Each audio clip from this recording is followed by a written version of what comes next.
a stay-at-home dad, watching Disney movies he never had. His daughter digs through all the VHS, crushing the classics in a princess dress. Informed like Scuttle, Kurt's got your ticket, making it real like Jiminy Cricket.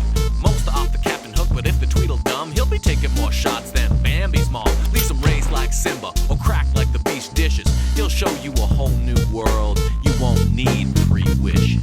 Stay at home, Disney Dad.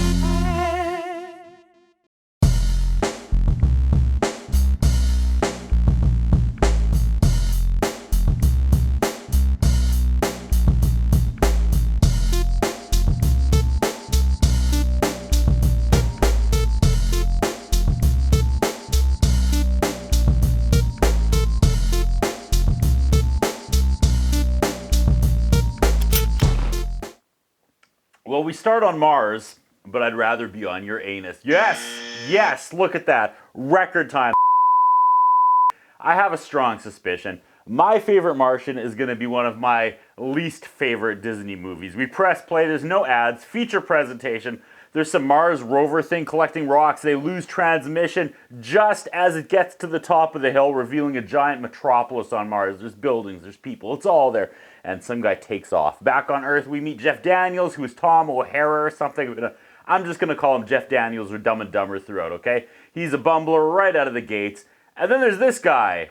This is every rough around the edges boss with surprises you with a heart of gold later on in every 80s and 90s. It doesn't matter. He's running a TV station. We find out that Jeff Daniels is dating this guy's daughter, the boss's daughter. The boss, he doesn't like that. Daniels is tired of all the small stories he gets because the boss doesn't like him. He wants to be trusted with the big news. He wants the big story about the space launch, the shuttle launch, and the boss instead wants him to cover some senior citizens thing, but Daniels pleads for him to give him a chance and not to take it out on him just because he's dating his daughter, and he ends up with the shuttle story after all. Jeff Daniels is feeding his girlfriend, like the boss's daughter, reporter interview questions through an earpiece, and he gets Grace to ask the guy in charge of the launch if Jerry Garcia's ashes will be on the shuttle, and the captain is surprised that she knew that. Everything's going well. As they're monitoring the shuttle, though, they see a comet coming down. Jeff Daniels leaves his mic open. He's talking to someone else, and he accidentally makes Grace repeat what he says and makes her look foolish, which sucks because that's the gal he's into, and they're kind of dating, and she gets mad and says she's going to tell her dad how he screwed up and made her look stupid, and everyone is like, nice knowing you, bud. You're going to get fired.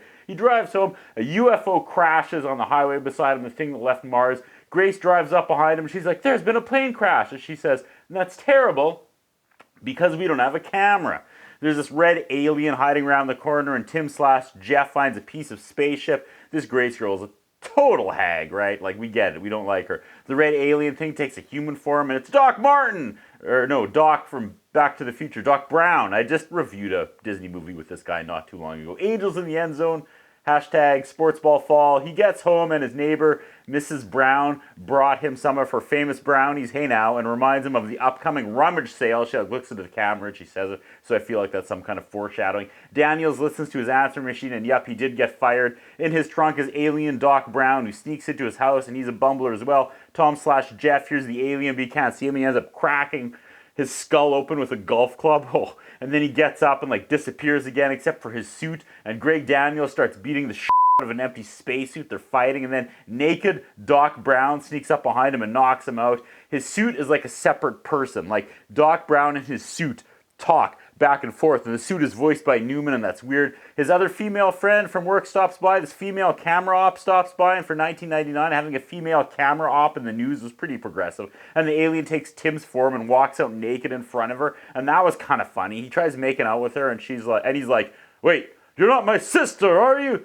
We fade to black. What happened? The next day, Tom wakes up and he realizes he hears the Martian making jokes. And that piece of spaceship Tom found is actually the entire spaceship, and Doc Brown uses his rebigulator and grows the ship back to regular size inside his house. Someone knocks on the door, and he drags Mrs. Brown into the house to show her the spaceship and the alien. She comes around the corner, and the spaceship is gone, and Doc Brown is normal. He's wearing normal clothes. He's just chilling on the couch, and the alien throws Tim under the bus. He goes, I'm Tom's uncle, and we meet Oh, and when they meet, he starts licking Miss Brown's hand. That's weird. Tom takes him shopping at like Radio Shack to get the parts he needs to fix his spaceship, and we meet the funniest employee actor ever. This guy was perfectly cast. Love this guy. He's a dumb employee. They walk around. Everyone starts dragging Doc Brown for wearing a spacesuit in public. Tom grabs his 1999 camcorder and he tries to get like footage of Doc Brown in his change room as proof his aliens exist, but it's the wrong stall, and some woman kicks the door open and breaks his camcorder for being a pervert.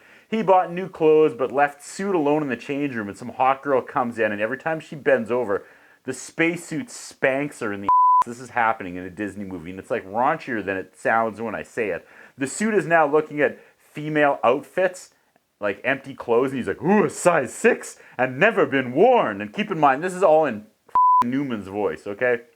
There's alien gum, and if humans chew it, they look like aliens, but if aliens chew it, they look like humans. Got it, but there's one piece of gum. Oh, never take this one, and that's foreshadowing. Part 2. And now we're back to the idiot reporter ex-girlfriend Grace, who sucks at her job, and she thinks the camera stopped rolling. She thinks like the feeds cut, the live feed, so she lights up a smoke, and some old bodybuilder comes and hits on her and juggles his old man pecs, and this is awkward and kind of funny as they like keep rolling. They're still alive, and the world gets to see how unlikable Grace is. Doc Brown and Dumb and Dumber show up at the beach party, and Doc Brown's tummy starts rumbling, and they go, is that your stomach? And he goes, stomachs! Grace, the reporter, is throwing a tantrum, and we go back to Hot Camera Girl, who tells Jeff Daniels that we should pretend last night never happened, and he's like, what happened last night? He doesn't remember. Banging the blonde, because it wasn't him, and there's something really sad about that in a way. Like, I didn't expect this movie to be like this, but it got me thinking, like, I'm going to write a screenplay about a guy who has no short-term memory like Dory, right? So he thinks he's always striking out with girls when actually he bangs a new supermodel every night, but he wakes up the next day and just doesn't remember it.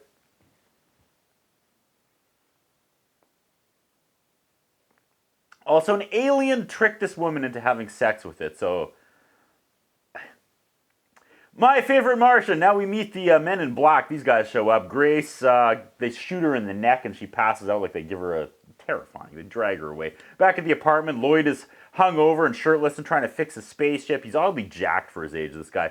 I love how, no, Doc Brown. In all these alien comedies, they can always transport and manipulate minds and all that, but they need regular Earth wrenches to fix their spaceships. The men in black and scientists have Grace strapped to an operating table, and they say they have her cigarette. There's alien DNA on it, but then they realize her DNA is on it as well, so she's not the alien, but she sweet talks the doctor because she knows where the aliens are, and she's like, you could be the doctor that finds aliens exist, and I'll be the reporter that tells it to the world, and his eyes fog up. And before, it's Doc Brown that's oddly jacked for his age, not Dumb and Dumber. Dumb and Dumber isn't jacked. Back at the apartment, the landlord busts Dumb and Dumber secretly videotaping his uncle in the hot tub. Again, he's trying to get footage of the alien. That was really funny. Felt like an episode of Three's Company. One big misunderstanding. Christopher Lloyd should have stopped acting after Back to the Future. I feel bad for him. Like, this movie, Angels in the Outfield, Angels in the End Zone, just not his best work. Like, barely good work. Dumb and Dumber has a full tape of, like, voyeur footage of his alien uncle thing. He calls the blonde camera girl. She's wearing a Hulk t-shirt, which is awesome. He calls her on the phone. He's like, you ever kind of change your mind about how you feel about someone? And asks her to come over, and she gets like a girl, and she's like, I'm on the way. The plot, if you can call it that, thickens. Doc Brown has to take off by 9 tonight, or he'll explode, or his spacecraft will explode. I don't know, folks. I'm trying to pay attention. So much like physical slapstick comedy with this guy. In the last scene, his shirt chugged laundry soap, and now the alien is chugging juice, and now his arms and head fall off, and Lizzie shows up the door, and the gal is going to be in a trench coat with nothing underneath, but surprise, it's actually Grace at the door. She stopped by in a tiny red dress. Not Lizzie, at least not yet, but there's going to be... Grace is trying to seduce him because she wants the alien story, and Doc's severed arm starts massaging her shoulder, and this reminds me of an infamous scene from The Reanimator that was removed from all the VHS rentals to get it down to an R rating. And if you know, you know, this plays out like you would expect, with floating arms and legs and a head in a hamper.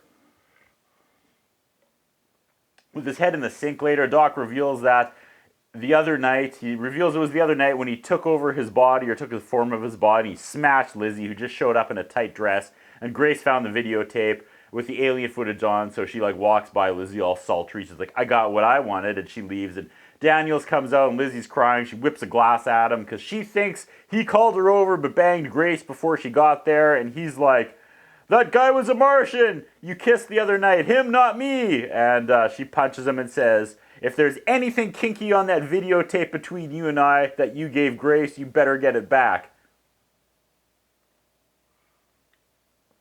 She thinks he got the sex tape. Okay, as Lizzie is leaving, she hears the shirt, and she screams, and the shirt pulls her into the cockpit of the spacecraft. Everyone at the news station has the footage of the alien. They're going to go live with it at 6 p.m. on the 6 p.m. news. Doc walks into the green room at the news station, and he says, "I'm going to take your place, Grace." And how dark does this scene look out of context?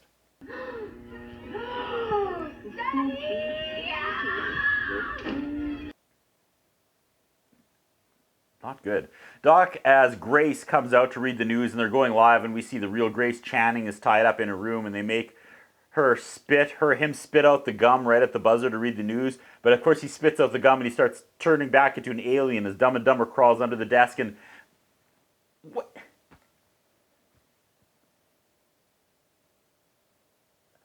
Is happening?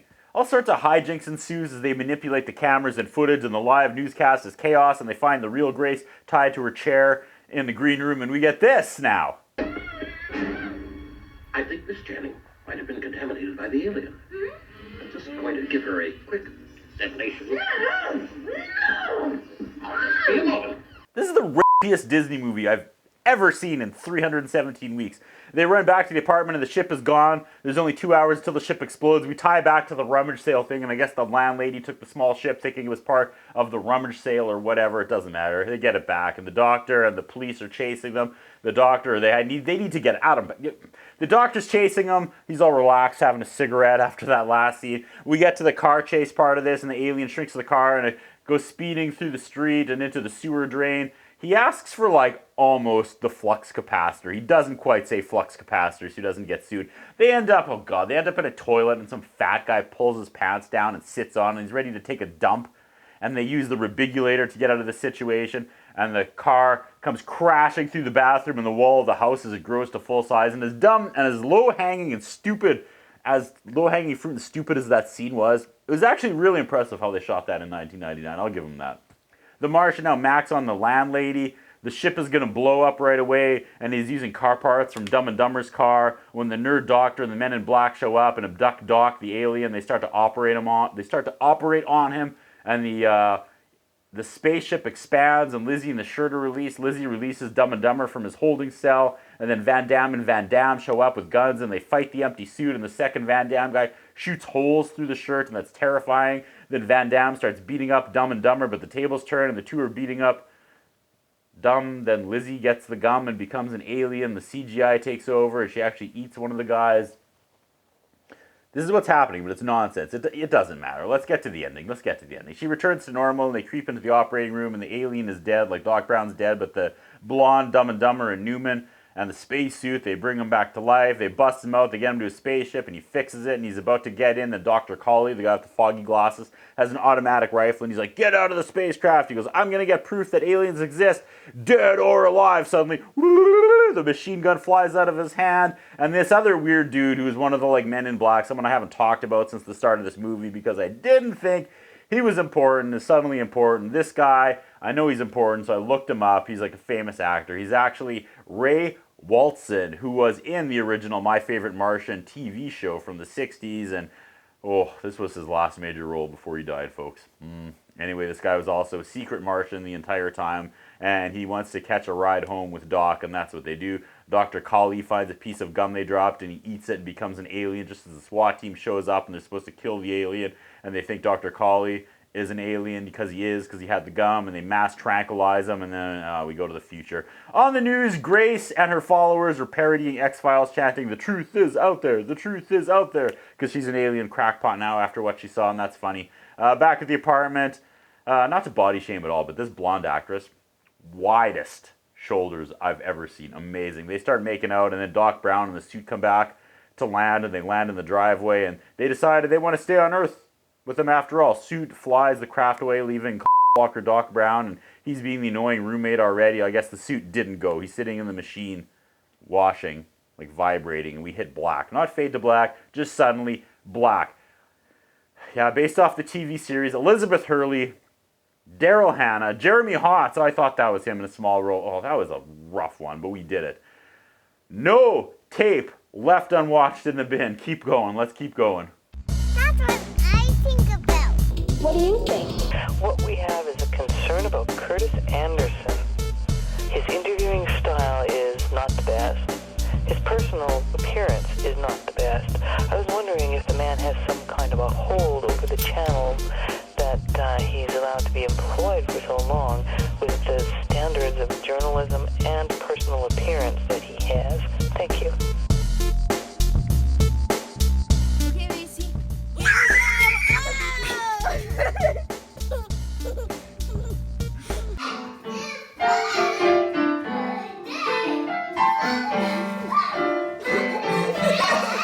I'm still Jenny from the block.